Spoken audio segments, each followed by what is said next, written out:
प्यारे सत्संग जी, बड़े प्यार से कहना धन निरंकार जी। कल्याण के विभिन्न आयामों में सबसे प्राथमिक और महत्वपूर्ण है आत्म कल्याण, अर्थात स्वयं का कल्याण। सतगुरु स्वयं मुक्त है और संपूर्ण जगत का कल्याण करने में सक्षम है। स्वयं को जानना और जगदीश्वर को जानना एक ही है। सतगुरु की कृपा द्वारा ही इसे जाना जा सकता है।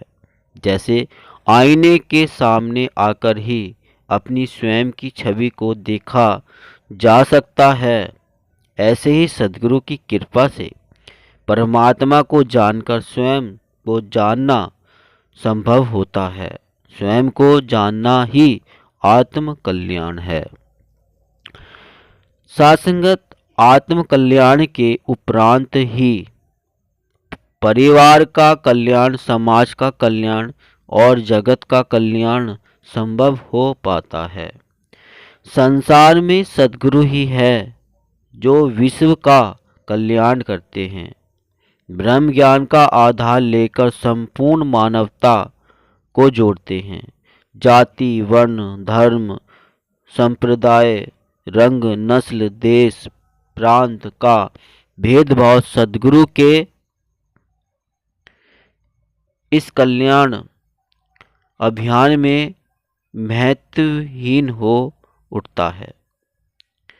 सारा संसार एक परिवार का सुंदर रूप बनकर सामने आता है। संसार की सारी विविधताएं सद्गुरु से निर्मल व दिव्य दृष्टि पाते ही दिव्य रूप में नजर आने लगती हैं। सद्गुरु की दी हुई दृष्टि भी कल्याणकारी होती है। सासंगत बृहदारण्यक उपनिषद में कहा गया है, सर्वे भवन्तु सुखिनी सर्वे सन्तु निरामया। यहाँ सबके सुखी होने, सबके स्वस्थ रहने और सबके कल्याण की कामना की गई है। इसी तरह श्रीमद् भगवद गीता 3:25 में कल्याण की प्रेरणा देते हुए भगवान श्री कृष्ण कहते हैं, आसक्ति रहित विद्वान भी लोक संग्रह अर्थात लोक कल्याण की इच्छा से कर्म करें, कल्याण ही अभीष्ट है। सत्संगत मानव का स्वयं पर मुग्ध होना, स्वयं को ही सर्वोत्तम समझने का भ्रम पा लेना सहज है, परंतु सद्गुरु से दिव्य दृष्टि पाकर ही सबकी सराहना करना, सबका सहयोग प्राप्त करना संभव होता है।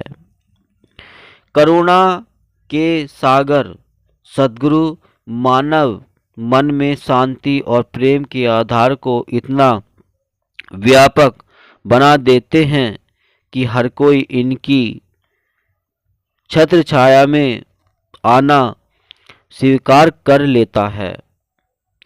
सत्संग संत समागमों का विशाल रूप सद्गुरु के इसी कल्याणकारी कार्य से उत्पन्न सुंदर, पावन और निखरा हुआ शुभ मंगलकारी रूप है।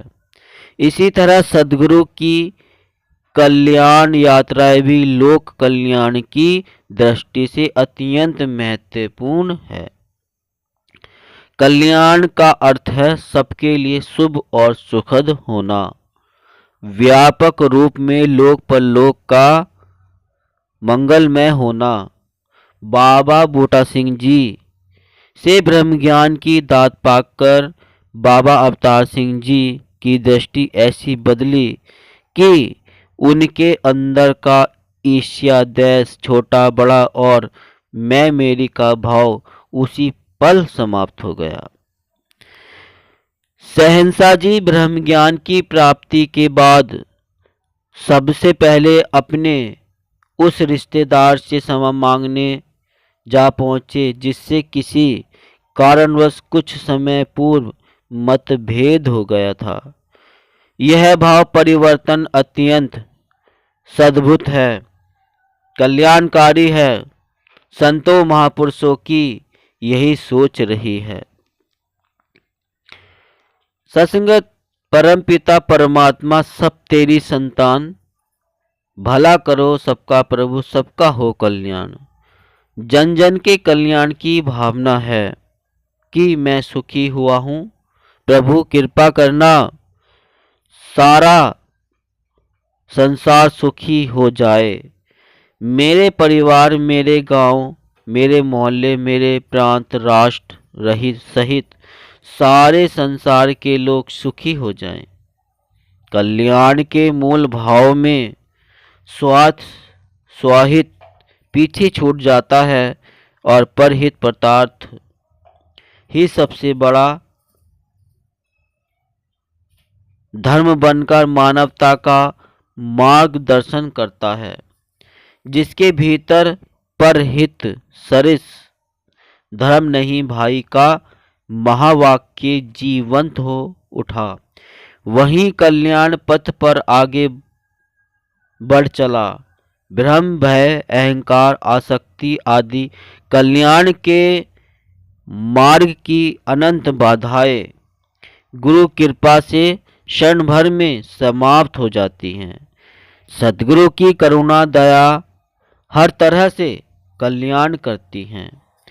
संसार में सुख दुख, संयोग वियोग, अच्छा बुरा, जीवन मृत्यु का जटिल चक्रव्यूह गुरु कृपा से अब भयावह नहीं लगता। सतगुरु की कृपा, इनकी करुणा उस झरने के समान है जो लगातार ज्ञान रूपी निर्मल जल दे रहा है, मन बुद्धि चित्त को निर्मल बनाए हुए है, अतृप्त मन को तृप्त, अशांत हृदय को शांत कर रहा है और सबका भला सबका कल्याण भी हो रहा है। तो सत्संगत, ये था सबका सब विधि हो कल्याण। सत्संगत, हमने जो भी समझा कि सत्संगत हमने अपना भला तो मांगा ही है और सत्संगत सबका भला भी हो जाए। तो आइए और हम सबका भला मांगे, सबके कल्याण के लिए हम सद्गुरु से प्रार्थना करें कि हे प्रभु, कि सभी सुखी हों, सारा संसार सुखी हो। और सत्संगत, इसी तरह हम अपनी भक्ति भी धरण करते चले जाएं, अपना लोक सुखी पर लोक सुहेला करते चले जाएं। अगर आपने अभी तक चैनल को सब्सक्राइब नहीं किया तो संदेश निरंकारी का चैनल को सब्सक्राइब कर दीजिए और बेल आइकन प्रेस कर दीजिए। प्यार से बोलना, धन निरंकारी जी।